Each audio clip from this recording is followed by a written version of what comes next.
నన్ను నీ చేతులకు అప్పగించుకుంటూ ప్రతి మాట కూడా తండ్రి నీవయ్యుండి నడిపించమని యేసు నామములో ప్రార్థించి అడిగి వేడుకొంచున్నాము తండ్రి, ఆమేన్.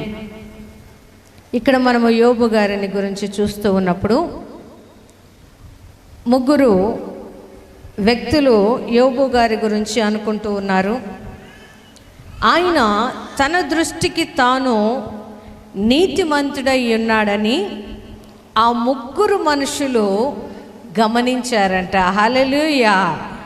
మరి యోబు గారు నీతిమంతుడై ఉన్నాడని, ఆయన నీతిమంతుడుగా చెప్పుకోవడానికి, అంత బలంగా కనిపించడానికి కొన్ని కారణాలు ఉండాలి. ఎందుకంటే చాలామంది మాటలు చెప్తారు కానీ క్రియలు ఉండవు. మాటలు కోటలు దాటిపోతాయి అంటారు కదా, అలాంటి మాటలు ఉంటాయి కానీ వారు చేసే పనులకి, వారు జీవించే జీవితానికి అసలు సంబంధమే ఉండదు. అయితే యోబు గారు మాత్రం చాలా ఖచ్చితంగా, అంటే ఆయన జీవితంలో ఏ లోపము లేనివాడిగా నేను ఉన్నాను అని చెప్పడానికి కొన్ని రుజువులని తన స్నేహితులకి చూపిస్తూ ఉన్నాడు. ఆ రుజువులు ఏమిటి అని మనము బైబిల్లో చూస్తే యోబు గ్రంథము 29వ అధ్యాయము 12వ వచనము నుండి కొన్ని వచనాలు చదివితే అక్కడ యోబు గారు శరీర సంబంధమైన నీతి క్రియలు ఎలా జరిగించాడోనని తన స్నేహితులకు చెబుతూ ఉన్నాడు. ఆయన ఏమి చేశాడంట, ఆయన దగ్గర మొరపెట్టే దీనులకి తన చెయ్యినిచ్చాడు, తండ్రి లేని వారిని, కష్టాల్లో ఉన్న వారిని విడిపించారు, విధవరాళ్ళని సంతోషపెట్టాడంట. హల్లెలూయా. ఇంకా అక్కడ కొన్ని మాటలు మనము చూస్తే ఆయన అంటాడు, గ్రుడ్డి లేని వారికి నేను కళ్ళనైతిని, కుంటి వారికి నేను కాళ్ళనైతిని, ఎవరైతే అన్యాయము చేత బాధపడుతూ ఉన్నారో, ఎవరైతే మనుషుల చేత తృణీకరింపబడుతున్నారో వారికి నేను దయగా ప్రక్కనే ఉన్నాను. తర్వాత ఆయన అంటున్నాడు, మనుషులకు కీడు చేయాలని చూసే వారి దవడలను పగలగొట్టి వారికి న్యాయము తీర్చేవాడిగా ఉన్నాను అంటున్నాడు. హల్లెలూయా. ఇవన్నీ కూడా యోబు గారు ఎవరి కోసం చేశారంట, తండ్రి లేని దరిద్రుల కోసం, తల్లిదండ్రులు లేని బిడ్డల కోసం, అలానే భర్త చనిపోయిన విధవరాలైన స్త్రీలు ఏడుస్తున్నప్పుడు వారి సంతోషము కోసం, మనుషుల చేత బాధపరచబడుతున్న వారిని వారికి తగిన శిక్ష విధించి ఆ బాధపరచబడుతున్న వారిని ఖండించి మిగతా వారిని కనికరించిన వాడిగా, ఇలా ధర్మశాస్త్రము చెప్పినట్టు శరీర సంబంధమైన క్రియలన్నీ చేస్తూనే ఉన్నాడు. హల్లెలూయా. అంటే ఈ మాటలు యోబు గారు ఎందుకు చెప్పుకోవాల్సి వచ్చిందంటే, యోబు గారికి ముగ్గురు స్నేహితులు ఉన్నారు. ఆ ముగ్గురు స్నేహితులు ఎవరు మనము చూస్తే, ఎలీఫజ్ అనే ఒకళ్ళు, బిల్దదు అనే ఒకళ్ళు, జోసఫ్ అనే ఒకరు. వీరి ముగ్గురు యోబుకి మంచి స్నేహితులు.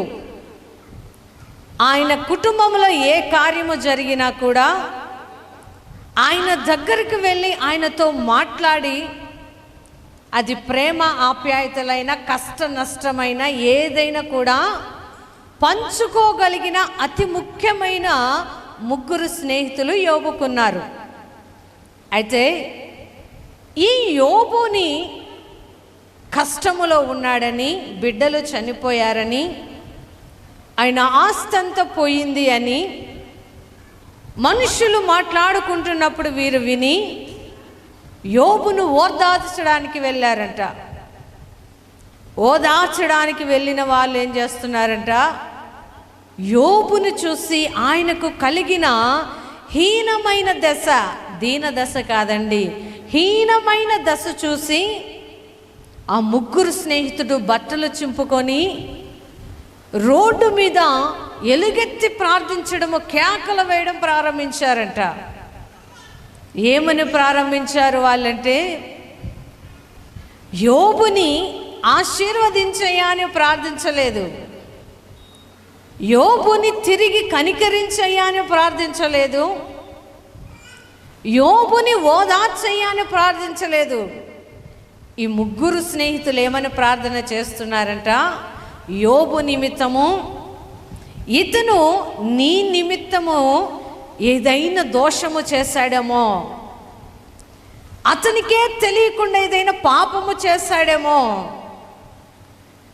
లేకపోతే నీ ఎదుట నీతి కార్యాలు జరిగించకుండా నీకు వ్యతిరేకంగా జీవించాడేమో, కాబట్టి ఈ యోబుని క్షమించయ్యా అని అక్కడ ప్రార్థన చేస్తూ ఉన్నారంట ఈ ముగ్గురు స్నేహితులు. ఆ ముగ్గురిని చూసినప్పుడు యోబుకి చాలా బాధేసింది. ఎందుకంటే యోబుకి దేవుడు ఒక సర్టిఫికేట్ ఇచ్చాడు. ఊజు దేశములో యోబు అంత నీతిమంతుడు కానీ, ఆయనకు మించిన ధనవంతుడు కానీ ఎవ్వరూ లేరని దేవుడు సర్టిఫికేట్ ఇచ్చాడు. కానీ మనుషులైతే యోబుకు కలిగిన దానిని చూసేమనుకుంటున్నారు, దేవుడే ఇతన్ని శిక్షించాడేమో, దేవుడే ఇతన్ని బాధపరుస్తున్నాడేమో, దేవుడే ఇతన్ని తృణీకరించాడేమోనని ఈ ముగ్గురు స్నేహితులు వారికి వారు ఊహించుకొని 3వ అధ్యాయంలో మొదలుపెట్టారు యోబు గారిని ప్రశ్నించడం. ఆ 3వ అధ్యాయము మొదలుకొని 31వ అధ్యాయము దాకా యోబుని ప్రశ్నలతో కురిపించేశారు. నువ్వు ఇలాంటి వాడివేమో, అలాంటి వాడివేమో, నీ పిల్లలు ఇలాంటి వారేమో, దేవుని ఎడల దోషము చేశారేమో, నువ్వు అది చేసావేమో, ఇది చేసావేమోనని యోబుని దూషణ మాటల చేత బాధపరుస్తూ ఉంటే, వారు పలికే ప్రతి మాటకి యోబు ఏం చేస్తున్నాడంట, నేను దేవుడు నాకు ఏదైతే ఆజ్ఞాపించాడో ధర్మశాస్త్రములో, ఏదైతే ఆయన నాకు వాక్యము ద్వారా చెబుతూ ఉన్నాడో, ఏదైతే నేను కలిగి ఉన్నానో దానిని ఎవరికైతే ఆయన ఇమ్మంటున్నాడో, ఎవరికి సహాయము చేయమంటున్నారో, ఎవరిని లేవనెత్తమంటున్నారో, ఎవరిని కనికరించమంటున్నారో వారిని అందరినీ కూడా నేను కనికరిస్తూనే ఉన్నాను. ఎవరిని కూడా నేను తృణీకరించలేదు, ఎవరిని కూడా నేను నీచంగా మాట్లాడలేదు, ఎవరిని కూడా త్రోసివేయలేదు. నా ఇంటికి బీదవాడు ఆహారం కోసం వస్తే ఆ బీదవానికి నా ఇంటిలో ఆహారం ఇచ్చానే కానీ వానిని నేను తృణీకరించలేదు అని ధర్మశాస్త్రములో దేవుని మాటలు ఏవైతే వ్రాయబడి ఉన్నాయో వాటన్నిటినీ తన స్నేహితులకు చెబుతూ ఉన్నాడు. నేను మనుషులకు చేయవలసిన ఏ కార్యమందు కూడా నేను వెనుతీయలేదు, మనుషులకి చేయవలసిన ఏ సత్కార్యమైనా నేను చేయకుండా విడిచిపెట్టలేదు. అయినా నాకు ఈ శోధన వచ్చింది, ఈ కష్టము వచ్చిందంటే ఆయన అంటున్నాడు, నా దేవుడు నన్ను ఇలా ఉంచుటకు ఆయనకు ఇష్టమాయను అంటున్నాడు. హల్లెలూయా. ఎవరికి ఇష్టమైందంట? నా దేవునికి నన్ను ఇలా ఉంచడము ఆయనకి ఇష్టమాయను. చాలామంది అనుకుంటారు, ఒక మనిషికి నీతిమంతుడైన వాడికి కష్టం వస్తే ఆ కష్టాన్ని బట్టి ఏమంటారో తెలుసా? మొదటిగా ఇదే మాట అంటారు, వారు అంత ప్రార్థన చేస్తారు కదా, వారు అంత దేవుని మీద ఆధారపడతారు కదా, మరి వారికి ఎందుకు వచ్చింది ఈ కష్టం అని మనుషులు ఏం చేస్తారు తెలుసా? దేవుని క్రియల్ని మనము ఎగతాళి చేయాలని మనల్ని ప్రేరేపిస్తూ ఉంటారు. వీరు కూడా, యోబు స్నేహితులు కూడా యోబు నోటి నుండి ఏమైనా చెడ్డ మాట వస్తుందేమోనని ఎదురు చూస్తూ ఉన్నారు. కానీ యోబు గారు అంటున్నాడు, నా దేవునికి నేను ఇలా ఉండడం ఇష్టమాయను,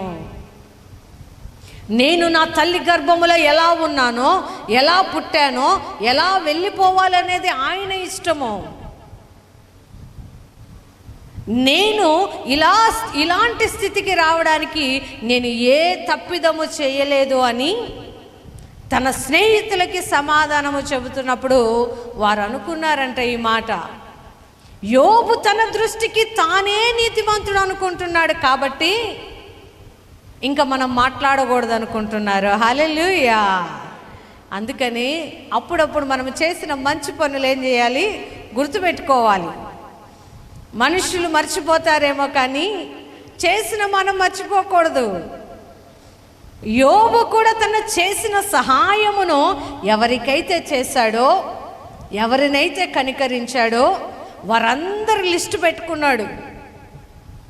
ధర్మశాస్త్ర సంబంధంగా వీటన్నిటినీ నేను చేస్తూనే ఉన్నాను, అయినా కానీ ఇలా ఉండడం ఆయన చిత్తమైతే ఇది నాకు ఇష్టమే అంటున్నాడు. హల్లెలూయా.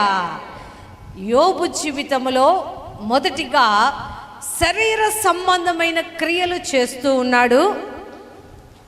రెండవదిగా ఆయన ఆత్మీయ జీవితాన్ని కూడా కాపాడుకున్నాడు. ఆ మాటను మనము 13వ వచనములో చూస్తే, 29వ అధ్యాయము 13వ వచనములో చూస్తే, నేను నీతిని వస్త్రముగా ధరించితిని గనుక అది నన్ను ధరించుకున్నది. హల్లెలూయా. ఏమిటి మరి యోబు గారికి ఉన్న నీతి అంటే 31వ అధ్యాయము 1వ వచనములో ఆయన అంటాడు, నేను నా కన్నులతో నిబంధన చేసుకుంటుని కన్యకలను నేను ఎలా చూడగలను. నీతిమంతుడు ఏం చేస్తాడంట, మొదటిగా ఆత్మీయ జీవితాన్ని కాపాడుకోవాలంటే తన కంటిని భద్రము చేసుకోవాలి. హల్లెలూయా. ఈ కంటితో మనము ఏం చూస్తున్నాము, ఎవరిని చూస్తున్నాము, ఏ చూపుతో చూస్తున్నాము అనేది యోబు ఏం చేసుకున్నాడంట, కంటితో నిబంధన చేసుకున్నాడంట.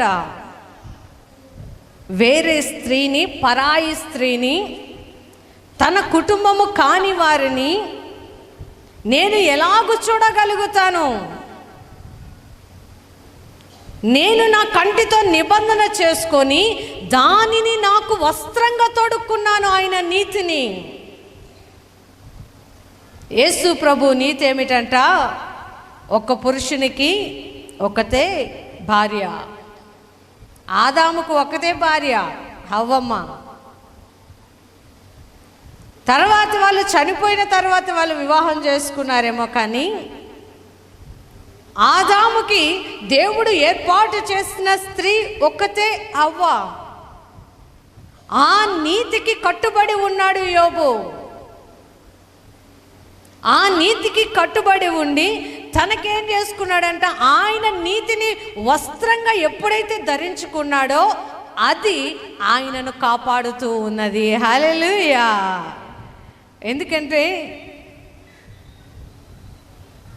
ఒక వ్యక్తికి డబ్బు వస్తే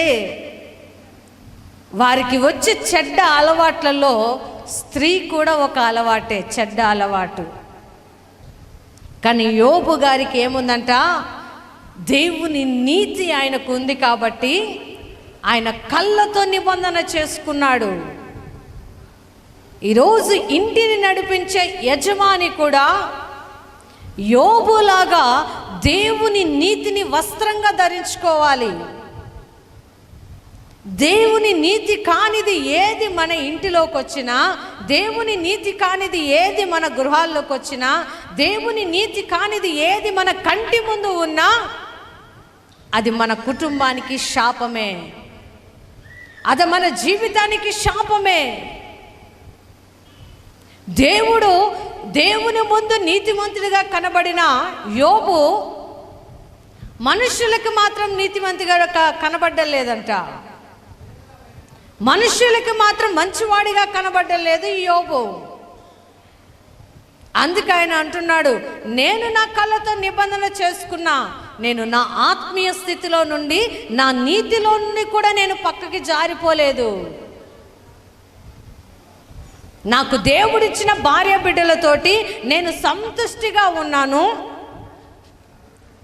నాకు ఇచ్చిన భార్య బిడ్డలతోటి నేను దేవుని స్తుతిస్తున్నాను, ఆరాధిస్తున్నానే, కానీ నా కళ్ళతోటి కనీసము చూడ్డానికి కూడా నేను ధైర్యము చేయలేని వాడిగా ఉన్నాను అని సాక్ష్యము పలుకుతున్నాడు యోబు. ఈరోజు ప్రతి ఇంటి యజమాని కూడా ఆ సాక్ష్యము కలిగి ఉండాలి. అప్పుడే ఆ ఇంటి వారు కూడా అది నేర్చుకుంటారు. ఆ ఇంటి వారు కూడా ఆ యజమానుడికి లోబడతారు. ఆ కుండపువ్వ వారు కూడా ఆ యజమానుని చూసి భయపడతారు.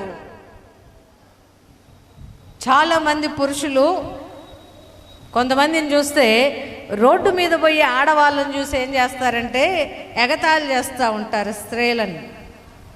రోడ్డు మీద వాళ్ళు పోతున్నారనుకోండి, వీళ్ళు ఇళ్ళ మధ్యలో ఉంటే కనబడుతున్న స్త్రీలను ఏం చేస్తారు, వాళ్ళకి తెలిసినా తెలియకపోయినా బాడీ షేమింగ్ చేస్తూ ఉంటారు. ఆమె చూడు ఎలా నడుస్తుందో, ఆమె చూడు ఎలా మాట్లాడుతుందో, ఆమె చూడు ఎలా ఉందో అని ఇద్దరు భార్యాభర్తలు కూర్చొని మాట్లాడుకుంటూ ఉంటే వాటిని విన్న బిడ్డలు ఏమైపోతారండి, అనీతిలోకి వెళ్ళిపోతారు. యోబుకి ఆ అలవాటు లేదు కాబట్టి ఆయన అంటున్నాడు, నేను నీతిని వస్త్రంగా ధరించుకున్నాను. నా దేవుని దగ్గర నుండి శాపం వచ్చిందంటే నేను దాన్ని అంగీకరించను అంటున్నాడు తన స్నేహితులతోటి. యోబు అంత గట్టిగా మాట్లాడగలుగుతూ ఉన్నాడంటే ఆయన జీవితము కూడా అందరికీ కూడా అంతగానే తెలిసి ఉంటుంది. తెలియని వాళ్ళు ఏదైనా మాట్లాడొచ్చేమో, కానీ తెలిసిన వారు మాత్రము ఎప్పుడు కూడా తప్పుగా మాట్లాడకూడదు. హల్లెలూయా. ఎందుకంటే యోబు స్నేహితులు అంటే యోబు జీవితంలో అన్ని విషయాలు వాళ్ళకు తెలుస్తాయి, కానీ అతనికి కలిగిన కొంత శ్రమను బట్టి ఏం చేస్తున్నారు, స్నేహితులు కూడా అనుమానిస్తున్నారంట. నువ్వేదైనా తప్పు చేసావేమో, నీవేదైనా నీ జీవితంలో ఆయాసకరంగా ప్రవర్తించావేమో అని మాట్లాడుతూ ఉన్నప్పుడు శరీర సంబంధమైన క్రియలు చేస్తూ నేను అలాంటి వాడని కాదు అని రుజువు చేసుకున్నాడు. అలానే తన ఆత్మీయ జీవితమును కాపాడుకుంటూ ఆయన ఏం చేస్తున్నాడు, నేను దేవుని ముందు దోషి కాదు అని యథార్థమైన మనస్సుతోటి మాట్లాడుతూ ఉన్నాడు. రెండవది ఆయన అంటున్నాడు, న్యాయమైన ప్రవర్తన నాకు వస్త్రముగాను పాగాగాను ఉన్నది అంటున్నాడు. వస్త్రమేమో ధరించుకుంటాం, పాగా ఎక్కడ పెట్టుకుంటాం, తల మీద పెట్టుకుంటాం.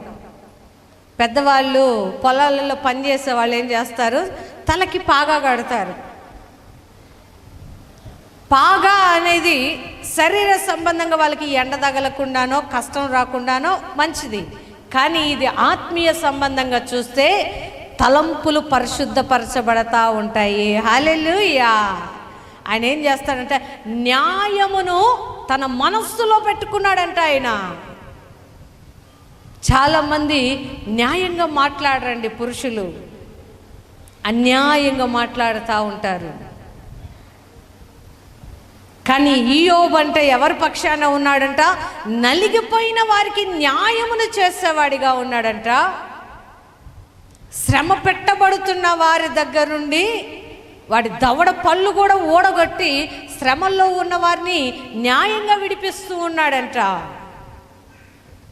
అంటే ఆయన ప్రవర్తన, ఆయన నడిచే తీరు కూడా ఎక్కడ కూడా అన్యాయమైనదిగా యోబుకి కనబడలేదు. ఎందుకంటే ఆయన చెప్పుకుంటూ ఉన్నాడు, చేస్తూ ఉన్నాడు. కాబట్టి ఇంకొకరు అనే మాటలకి యోబు భయపడవలసిన అవసరమే లేదు. హల్లెలూయా.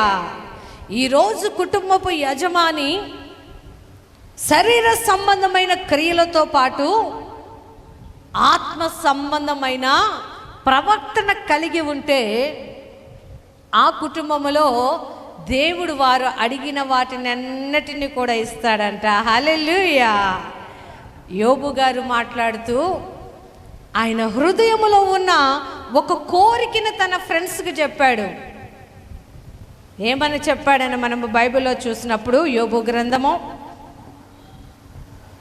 31వ అధ్యాయము 42 అక్కడ మనము 42వ వచనము 10 అక్కడ మనము చూస్తే ఆయన అంటున్నాడు, పూర్వము నాకు కలిగిన స్థితిని బట్టి 42వ వచనం, పూర్వము నాకు కలిగిన దానికంటే రెండంతలు దేవుడు నన్ను ఆశీర్వదించాలి. అలా అని ఆయన కోరుకుంటున్నాడు. ఒక మాట ఏమిటంటే, నేను ఎలా చచ్చిపోవాలని కోరుకుంటున్నాడంటే ఆయన, నేను హంసలాగా పరిపూర్ణమైన జీవితమును జీవించి నా ఇంటిలో నేను చచ్చిపోవాలని కోరుకుంటున్నాను అంటున్నాడు. హల్లెలూయా. అప్పటికి యోబు ఎక్కడ ఉన్నాడు? నరి రోడ్డు మీద ఉన్నాడు. గాయాల చేత, కురుపుల చేత తన దేహమంతా గీరుకుంటూ, ఎటువంటి నీడ లేకుండా ఆయన జీవిస్తూ ఉన్నప్పుడు ఆయన అడుగుతున్నాడు, వాళ్ళ ఫ్రెండ్స్తో చెప్తూ ఉన్నాడు, నేను అనుకుంటున్నాను నా ఇంటి వాకిట నేను అక్కడ చచ్చిపోయినా నాకు ఇష్టమే. ఎలా అంట, రోడ్డు మీద చచ్చిపోకుండా నేను అలాంటి బ్రతకాలని కోరుకుంటున్నాను అని తన స్నేహితులకి తన బాధను వెలపుచ్చుకుంటూ ఉన్నప్పుడు ఆ బాధను దేవుడు విన్నాడు. హల్లెలూయా. ఆయనకి బైబిల్లో ఒక పేరు పెట్టబడి ఉంది, నీతిమంతుల మనవిని ఆయన ఆలకించును. యోబు కోరుకున్నది ఏమిటంట, నేను సంపూర్ణమైన జీవితమును జీవించి దేవుని దగ్గర పరిపూర్ణుడుగా జీవించి నా దినాలు ముగించుకోవాలి అని ఆయన తన హృదయంలో ఉన్న ఆశని, కోరికని తన స్నేహితులకు చెప్పినప్పుడు, యోబు పోరాటము ముగిసిన తర్వాత యోబు గారు 140 సంవత్సరాలు బ్రతికారంట. హల్లెలూయా. అవునండి, యజమాని యొక్క ఆత్మీయ స్థితి, అతను ఏది కావాలని కోరుకుంటాడో దానిని ఇవ్వడానికి దేవుడు ముందుగా ఉంటాడు. హల్లెలూయా. ఎలా బ్రతికాడంటే, యోబు చివరి దినాలు 4 తరాలను చూశాడంట. ఆయనకి 7 కుమారులు, 3 కుమార్తెలు ఉన్నారు. అలాంటి ఈ యోబుకి ఆయన శ్రమకాలము తీరిపోయిన తర్వాత, ఆయన కష్టకాలము తీరిపోయిన తర్వాత ఆయన ఎలా బ్రతికాడంట, 140 సంవత్సరాలు బ్రతికాడంట. ఈరోజు మనము ఇంటి యజమానుడిగా ఉన్నాము అంటే దేవుని మాటను తృణీకరించని వారిమిగా ఉండాలి. యోబు జీవితంలో మరి ఇంకొకసారి మనం ఒక మాటను చూస్తే, ఆయన దేవునికి వ్యతిరేకంగా మాట్లాడి పాపము చెయ్యలేదు అని వ్రాయబడి ఉంటుంది. యోబు గ్రంథము 2వ అధ్యాయము 10వ వచనములో దేవునికి వ్యతిరేకంగా ఆయన ఎందుకు మాట్లాడలేదంట? భార్య వచ్చి అంటుందంట ఆయనని, నువ్వు చచ్చిపోయా, ఇంకా చేసింది చాలే, ఇంక నువ్వు బ్రతికింది చాలే, ఎంతైనా కూడా నువ్వు నీ దేవుణ్ణి విడిచిపెట్టకుండా బ్రతుకుతున్నావు కదా, ఇంక నువ్వు చచ్చిపో అంటే యోబు గారు అక్కడ కొన్ని మాటలు మాట్లాడుతూ ఉంటారు. దేవుని దగ్గర నుండి మనము మేలులనైనా అనుభవించేది, ఆయన దగ్గర నుండి కీడు వచ్చినా కూడా మనము దాన్ని ఏం చేయాలంట, తీసుకోవాలి అని భార్యకి నేర్పిస్తూ ఉన్నాడు యోబు. ఇంటి యజమాని దేవునిని తృణీకరించేవాడిగా ఉండకూడదు. దేవుని దగ్గర నుండి కష్టం వచ్చినా, దేవుని దగ్గర నుండి సంతోషం వచ్చినా ఆ ఇంటి వారు ఎలా దానిని ఆనందించాలి అని నేర్పించాలే కానీ ఆడవాళ్ళు మాట్లాడే బలహీనమైన మాటలకి ఏ పురుషుడు కూడా లోబడకూడదు. హల్లెలూయా. దేవుని విషయంలో మరీ ముఖ్యముగా కొంతమంది స్త్రీలకి దేవుడు అంటే పెద్దగా ఇష్టం ఉండదు. ప్రార్థన అంటే పెద్దగా ఇష్టం ఉండదు. ఏం పోదాంలే ఉండండి అంటారు. ఈరోజు ఏం వెళ్దాంలే, ఇంట్లో ఉందాంలే అంటారు. అదే వాళ్ళ పుట్టింటికి వెళ్దామనండి, తెల్లవారుజామున 3 గంటలకు లేచి పని అంతా చేసుకుంటారు. ఎందుకంటే ఇంటికి వెళ్ళడం ఇష్టం, మందిరానికి వెళ్ళడము, దేవుని మాట వినడము బాధ. యోబు గారి భార్య ఆయనకు అన్ని ఆస్తులు ఉన్నప్పుడు, సమృద్ధి ఉన్నప్పుడు భర్తతో కలిసి ఉంది. భర్తకి కష్టం వచ్చినప్పుడు, ప్రాణాపాయ స్థితిలో భర్త అక్కడ నిలవబడ్డప్పుడు ఏమంటుంది? నువ్వు దూషించి చచ్చిపో. ఇలా శపించే ఆడవాళ్ళను కూడా నేను చూస్తానండి. భర్తకి కొంచెము దీనమైన స్థితి వస్తే విడిచిపెట్టే స్త్రీలను నేను చూశాను. ఒకసారి ఒక బ్రదర్ ఫోన్ చేశాడు. ఫోన్ చేసి ఏడుస్తూ ఉన్నాడు. ఏంటయ్యా, ఎందుకు అలా బాధపడుతున్నావు అంటే, ఆయన బాధపడుతున్న మాట ఏమిటి అని మనం బాధపడుతున్న మాట ఏమిటంటే, ఆయనకి యాక్సిడెంట్ అయిపోయిన తర్వాత తన కాళ్ళు పడిపోయాయంట. అప్పటిదాకా మేస్త్రి పని చేస్తూ ఉండేవాడు. బిల్డింగ్ మీద నుండి కింద పడిపోయినప్పుడు కాళ్ళు చచ్చుపడిపోయాయి. ఏ పని చేయలేని స్థితిలో ఆ బ్రదర్ ఉన్నప్పుడు 2 బిడ్డల్ని అతని దగ్గర వదిలేసి భార్య వెళ్ళిపోయిందంట. ఆయన ఏడుస్తూ ఉన్నాడు. నా భార్య నాకు కావాలమ్మా, ప్రార్థన చేయండి, నా భార్య తిరిగి రావాలి, 2 బిడ్డల్ని పెట్టుకొని నేను బాధపడుతున్నాను అని కన్నీరు కారుస్తున్నప్పుడు నాకు చాలా బాధ అనిపించింది. అంటే భర్తకి అన్ని సౌకర్యాలు ఉంటేనే స్త్రీలు ఉంటారా? భర్త అన్ని విషయాల్లోనే బలంగా ఉంటే ఉంటారా? ఈ యోబు భార్య స్థితి కూడా అదే. భర్తకి సమృద్ధి ఉన్నప్పుడు పక్కన ఉంది, భర్త ఆనందంగా ఉన్నప్పుడు పక్కన ఉంది, భర్త పిల్లలతో కలిసి సంతోషంగా ఉన్నప్పుడు పక్కన ఉంది. కానీ శ్రమలో ఉన్నది అని తెలిసిన వెంటనే భర్తను విడిచిపెట్టి వెళ్ళిపోయింది. ఈరోజు చాలామందికి అది చాలా అలవాటైపోయింది. స్త్రీలకి అలవాటైపోయి ఏం చేస్తారు? నువ్వు ఉద్యోగం చేయవు కాబట్టి నీకు విడాకులు ఇచ్చేస్తా, నువ్వు నన్ను పోషించడం లేదు కాబట్టి నేను విడాకులు ఇచ్చేస్తా. దేవుడు కోరుకున్నది అది కాదండి. కుటుంబం నుండి భర్త కష్టములో ఉంటే నేనున్నానని భార్య నిలబడాలి, భర్తకి ఓదార్పుగా నిలబడాలి. భర్త అందించినప్పుడు తినడమే కాదు, వారు అందించలేని స్థితిలో ఉన్నప్పుడు మనము కూడా వారికి అందించగలిగిన స్థితిలో ఉంటేనే వారిని గుణవతి అయిన భార్య అన్నాడు దేవుడు. హల్లెలూయా. ఆ గుణము యోబు భార్యకి లేక దేవుని దూషించమంటుంటే యోబు దూషించక అంటున్నాడా? కష్టం వస్తేనేనా మనము దేవుణ్ణి తృణీకరించాల్సింది? ఆయన మనల్ని ఆశీర్వదిస్తేనేనా ఆయనను పొగడాల్సింది? కష్టం వచ్చినా, బాధ వచ్చినా, సంతోషం వచ్చినా, ఏ స్థితి అయినా కూడా నేను నా దేవుని దూషించను అన్నాడు. హల్లెలూయా. అందుకు యోబు దేవుని దృష్టిలో నీతిమంతుడయ్యాడు.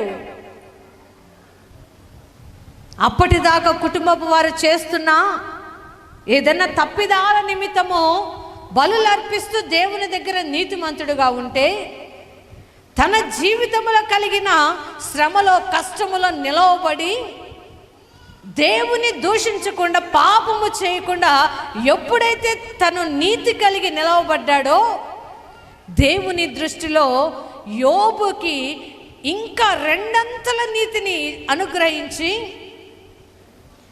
అదే నీతికి తగినట్టు 2 ఆశీర్వదించాడు. గట్టిగా చప్పట్లు కొడదామండి. దేవుని ఆశీర్వాదము మనకు రావాలంటే ఊరకనే రాదు. దేవుడు మనల్ని దీవించాలి అంటే అది ఊరకనే రాదు. ఇంటి యజమానుడు భక్తిపరుడై ఉండాలి. శరీర సంబంధమైన నీతి క్రియలు చేస్తూ, ఆత్మ సంబంధమైన తన జీవితాన్ని కాపాడుకుంటూ, ఆత్మ సంబంధమైన తన కుటుంబాన్ని కాపాడుకుంటూ, దేవుని సన్నిధిలో నిందారహితుడుగా ఏ ఇంటి యజమాని అయితే ఉంటాడో ఆ ఇంటిలో ఈ దినము నుండి 2 దేవుని ఆశీర్వాదం ఉంటుంది. హల్లెలూయా. అందుకే సామెతల్లో ఒక మాట రాయబడి ఉంటుంది. సామెతలు 28:20 వచనములో, నమ్మకమైన వానికి దీవెనలు మెండుగా కలుగును. యోబు నమ్మకంగా ఉన్నాడు. స్నేహితులు ప్రేరేపిస్తున్నా, భార్య ప్రేరేపిస్తున్నా, మనుషులు నిరాకరించి మాట్లాడుతున్నా, అపవాది ఆయన మీద ఎన్ని దాడులు చేస్తున్నా ఈ యోబుకు ఉన్న నీతిని మాత్రం విడిచిపెట్టలేదు. ఈరోజు ఎవరైతే ఆయన నీతిని వస్త్రముగా ధరించుకొని ఆయన న్యాయమును తలపాగా ఎవరైతే కలిగి ఉంటారో ఆ ఇంటి యజమానుని బట్టి ఇల్లంతా కూడా ఆశీర్వాదం ఉంటుంది. హల్లెలూయా. అందుకు దేవుడు అన్నాడు, ఇంటికి యజమాని పురుషుడు. ఆ పురుషుడికి యజమాని ఎవరంట? దేవుడు. దేవుడు ఏ మాట చెబితే ఆ మాట ఇంటి యజమాని చేయాలి. ఇంటి యజమాని ఏది చెబితే ఇంట్లో ఉన్న స్త్రీలు, పిల్లలు అందరూ కూడా ఆ మాటకు లోబడి ఉండాలి. దేవుని సేవించే విషయమైనా, దేవుని ఆరాధించే విషయంలోనైనా ఇంటిలో ఉన్న యజమాని చెప్పినప్పుడు ప్రతి ఒక్కరు లోబడి తీరాలి. అప్పుడే అది యేసయ్య కుటుంబం అవుతుంది. హల్లెలూయా. అంతేగాని లోకం చెప్పినట్టు స్త్రీలు దేంట్లో తక్కువ కాదనుకోవద్దు. స్త్రీలు కూడా మంచి వాళ్ళే, కానీ పురుషుడికి మించిన అధిక బలం స్త్రీకైతే ఉండదు. అది మాత్రము శారీరకంగా స్త్రీలు ఎంతైనా కష్టపడతారు. ఆత్మ సంబంధంగా చూస్తే స్త్రీలు చాలా బలహీనులు. శారీరకంగా రోజులు 18 గంటలు పనిచేయమన్నా చేస్తారు. కొన్ని విషయాల్లో, పాపపు విషయాల్లో, ధనము విషయాల్లో స్త్రీలు చాలా బలహీనులు. కాబట్టి ఇంటి యజమాని దేవుని కలిగి ఉండాలి. హల్లెలూయా. ఇంటి యజమాని దేవుని నీతిని కలిగి ఉండాలి. లోక సంబంధమైన విషయాలలో నీతి ఉండడమే కాదు, తన ఆత్మీయ జీవితంలో కూడా నీతిని కలిగి ఉండి దేవుని దూషించకుండా ఏ కుటుంబపు యజమాని ఉంటారో వారిని ఆశీర్వదించకుండా అపవాది తరం కూడా కాలేదు. హల్లెలూయా. ఈరోజు మనము ఆశీర్వాదములోనికి నడిపించబడాలి అంటే మొదటిగా ఇంటి యజమానుడు నమ్మకస్తుడై ఉండాలి. మాదిరి అయిన తండ్రి అయి ఉండాలి. మనము లోకములో వారిని చూడొద్దండి.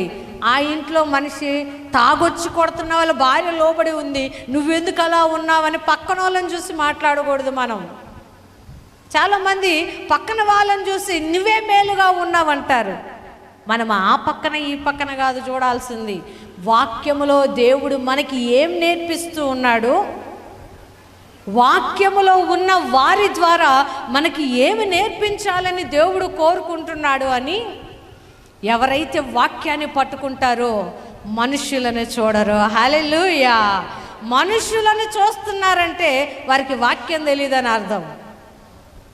మనుషులను చూడకుండా వాక్యాన్ని మనము చదువుకుంటూ ఆ వాక్యములో యజమానుడికి నిర్ణయించిన కట్టడలను ఏ క్రైస్తవ కుటుంబం అయితే ఆ కట్టడలను ఫాలో అవుతుందో దేవుడు వారిని దీవిస్తాడు. హల్లెలూయా.